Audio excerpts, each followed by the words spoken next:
Welcome, everybody, to Dead Talk Live. I am your host, Viz, and today we have two very special guests. I want to welcome Charlotte Kirk and Neil Marshall from the movie The Lair, which is now currently streaming on Shudder. Guys, welcome to the show. How are you guys doing over there in the UK? We're doing good, and thank you for having us on the show. Yes, thank you. Super excited. I'm excited as well. It's a pleasure to have the both of you on. So let's get right to it. Congratulations on this film. Like we said just before we went live, this film is action packed. The story is great. The special effects are amazing. Neil, you did a great job directing as always. You have some very notable films in your past that we'll get to in a little bit. Charlotte, you are amazing as Kate Sinclair. Just an all around great film, and it doesn't surprise me the success that this film is enjoying. So let's get right to it. Now, the both of you wrote the screenplay. Neil, you directed. Charlotte, you are the star. How did this collaborate? I'll throw this at Neil first. How did this collaboration begin? Well, we had already collaborated on a film before that, a film called The Reckoning, which came out. Well, we shot in 2019, and then it came out at the end of 2020, or beginning of 2021, in different countries, following kind of COVID and lockdown. Yeah. It's just like, and the irony of that being that film dealt with the plague, which was very surreal.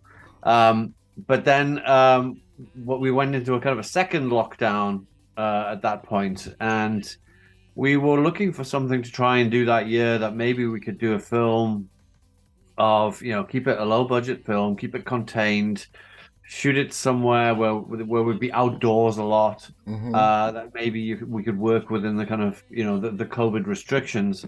And it started out as something kind of much smaller than it ended up being. Suddenly along the way, I have a problem writing unambitious films. Neil can't do low budget. I try my best, but it doesn't get ambitious. And so we knocked this story out kind of between us, and the characters and such like. But then it was like I started bringing in Afghanistan and Russian invasions and and alien ships and stuff like that. Was like, okay. Well, I love that. Neil's mentality, go big or go home. Exactly. If I remember rightly, I think the film originally was one location in the desert, California, house invasion movie, and then it became Afghanistan and hidden bunkers and all sorts. Yeah. The film setting is in Afghanistan. Now, Charlotte, in regards to the story, what was the inspiration about Afghanistan, the aliens, and the whole 9 yards? Without giving away any spoilers, what was the inspiration behind both of you writing this script? I don't think it was really the location, actually. It was more about we wanted to do, as I said, it just totally evolved. Aliens or monsters, but it wasn't really that we wanted to do a film about soldiers. Mm-hmm. We wanted to do something more fun as well. Something more fun. The Reckoning was our previous film was pretty dark. It was a psychological horror, and we wanted something more kind of Neil going back to his roots. I think a couple of people have said this is very in the dog soldiers realm. Mm-hmm. And we wanted something fun and action by Predator. It was Predator and Alien and Sigourney Weaver. Sigourney Weaver was a big inspiration for me and developing my character. And just to do something as fun as possible, really. Okay.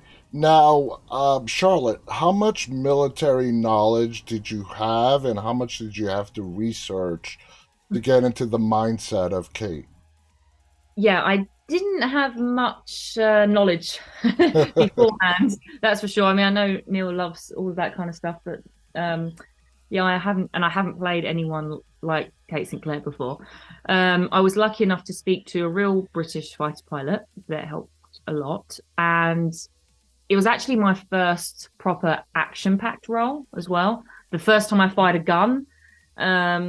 So it was really kind of me jumping in at the deep end, and I absolutely loved it.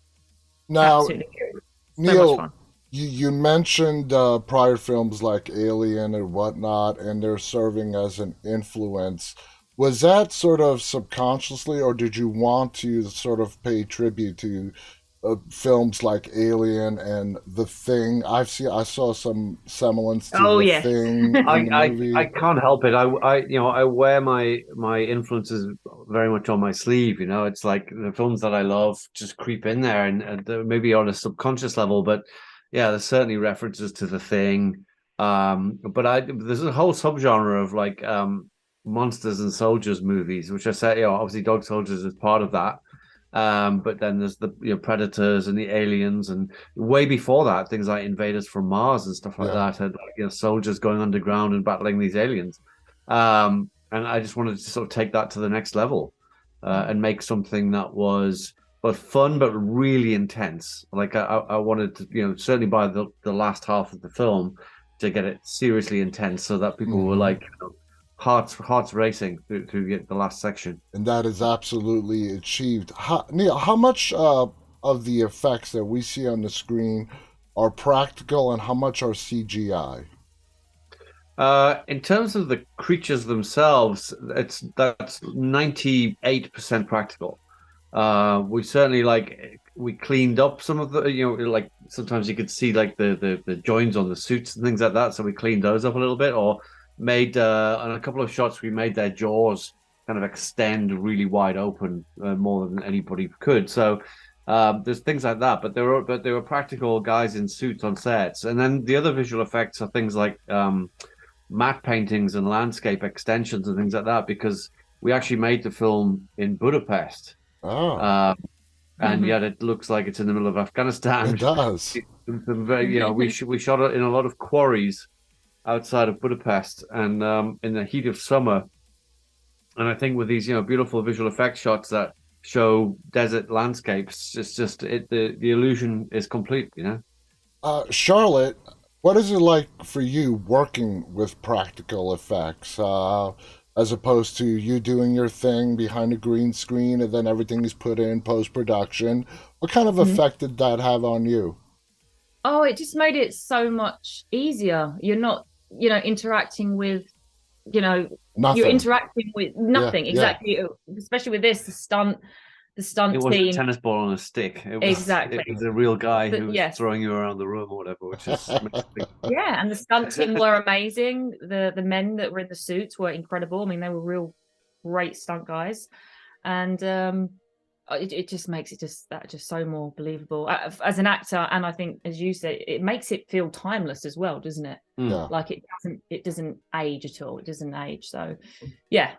Now, your character is an emotional character at her core, Charlotte, with her late husband regarding her son. What did you do to tap into the mindset of Sinclair? Ooh. I work with my acting coach, Susan Batson, who's absolutely phenomenal. And I prepare for each role. I break, even if I've written the script, I break the script down as if I haven't looked at it before, and I start fresh and build the character from scratch.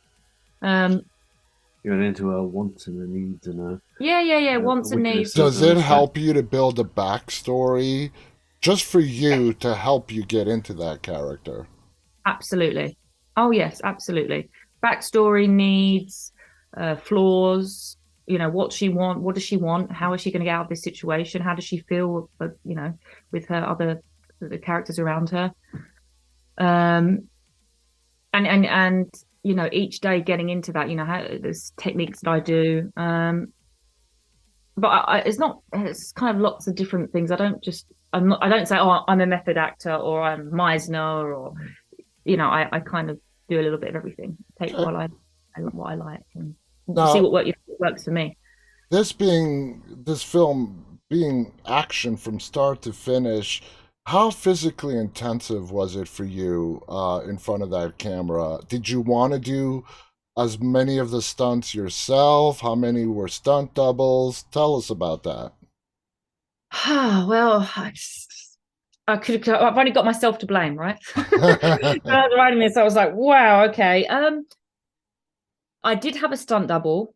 She was great, but I say for the most part, I did quite a lot.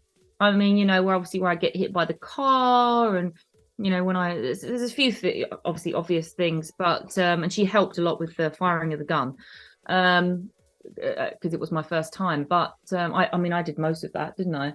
Yeah, there's a few things where you leave it to the professionals because we don't want our lead actress getting hurt or whatever. So being hit by the Humvee, a couple of the explosions, the explosion, having an explosion right next to you, stuff like that. We leave that to the stunt people because they know what they're doing. Exactly. But now, then, Neil, did you? Sorry, I didn't mean to cut Mm-hmm. you off, but Neil, were you holding your breath during a lot of the stunts that Charlotte was doing? Because if she got injured, that would put her down for a couple of days and halt production. Were you holding your breath? What was your reaction? I mean, there is always that element of just you got to be careful, but at the same time, you want to get the actor there in the thick of the action. That was why it was important for us to have Charlotte trained up on using firearms for the first time, and then I was very adamant that we would use blank firing weapons because it looks better. It's more authentic for the actor as well to experience that. But obviously there's safety concerns with those. But when you're dealing with professional people, then it's all handled very, very safely.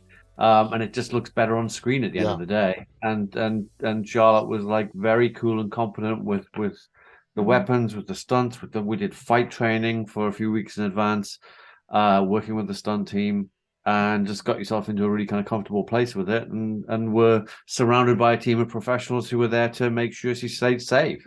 Amazing. Now, every writing team has their own method on how they put together a script. How did you guys work together in writing this script? Did you have a method where somebody would come up with the ideas, the other would write it down? Tell us about that. Whoever wants to answer that. This comes from a lot of discussions, bouncing the ideas backwards and forwards, formulating the story, formulating the characters, and then I'll go away and I'll write some stuff up, and then we'll reread it and we'll go through that, talk about it, see what we can improve, and then I'll go away, either rewrite it or write some more stuff. Maybe hammer out a first draft of the script, and then we'll get into more discussions, talk it through, read it through.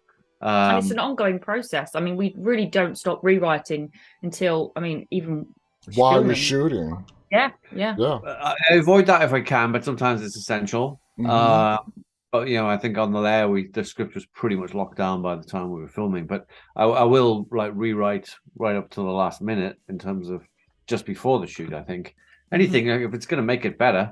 Yeah, when we wrote, a lot of people we sold very quickly, so a lot of people like the script, and we sold it, to Shudder and RLJ, and that's I guess why it was pretty locked. But there's a few adjustments here and there, but not too many. Yeah. Now, Neil, the film starts off with this amazing sequence in a fighter jet where we see Charlotte having to eject and so on from her plane.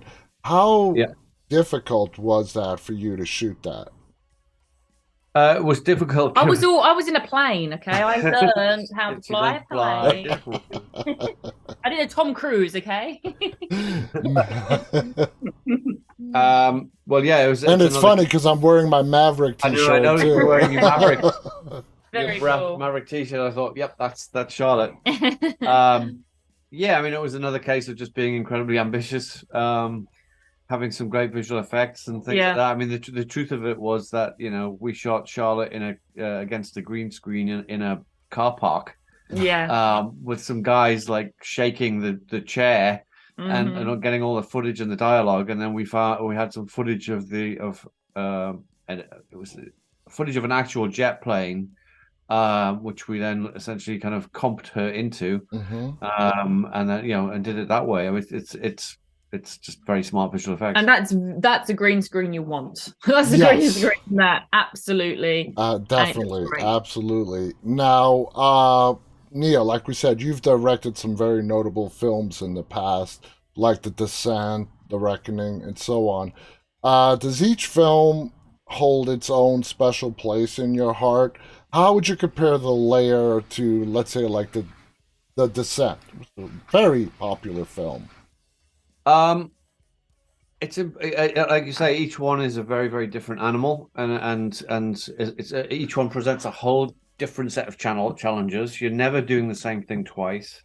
You're never presented with the same scene or characters or whatever doing the same thing twice. So that's what I love about it. It's always new. And so each one is a little bubble of your life that you put your heart and soul into, and then you move on to the next one and the next one, and and look back. And thankfully, like something like Descent is held in some kind of high esteem, and it makes you very very proud. And then like other strange things, like the film I did after Descent was Doomsday, which at the time kind of got a lot of negative reaction, but now it's got a really strong following, and I get a lot of people coming up to me now and saying how much they love it. Maybe it's because of COVID or something. Maybe it's No, that's happened but countless times in the past. Yeah, like The Thing was trashed when it came out. yeah, and exactly. Films like The Thing and Blade Runner, all and were either got negative reviews or tanked at the box office when they first came out, and now they're considered classics. So Exactly. it's like you just never know. Now, If a film's got legs and you're still talking about it in 10, 20 years, then that's a good thing. history will be the judge. Now, Charlotte, being the co-writer and working with Neil behind the camera, did you have a lot of creative input, like sort of making last-minute adjustments to Kate in your character? Or was it, you two needed to talk it over, maybe adjust the lines, or did you find sort of just adding your creative input on the fly in the moment? The thing is, just because I'm the co-writer and producer as well, I don't take advantage of that. Like when I'm on set, I'm the actress and that's it. If I have any notes regarding my character, I will give those notes as coming from, if I think that's right for my character. But I don't think I gave any notes. I think I did a lot of preparation with my acting coach, and I think I just kind of I guess the biggest, lots of questions and the challenges I had for you really was the action stuff. But in terms of the story, the dialogue, I think what often seems to happen is that, and maybe it's just with me, but I think it's maybe with other writers as well, but certainly with me, is that I will quite often overwrite a scene.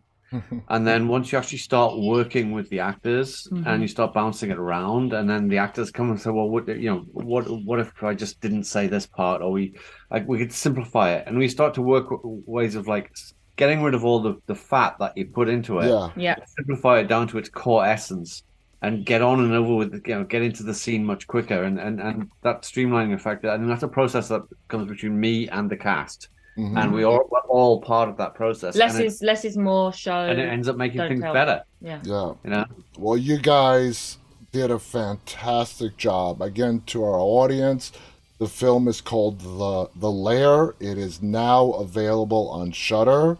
It's action, thriller, sci-fi, a whole bunch of stuff done amazingly well. Congratulations to the both of you on a great film. To our audience, please check it out when you have an opportunity.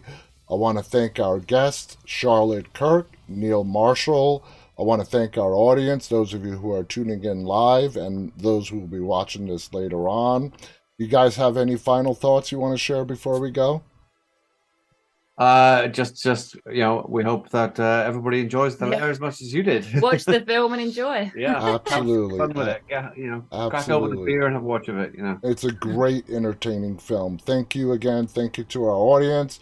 On behalf of Charlotte and Neil and myself, stay safe, everyone, and stay walking. Bye-bye. Thank you. Thank you. Bye-bye.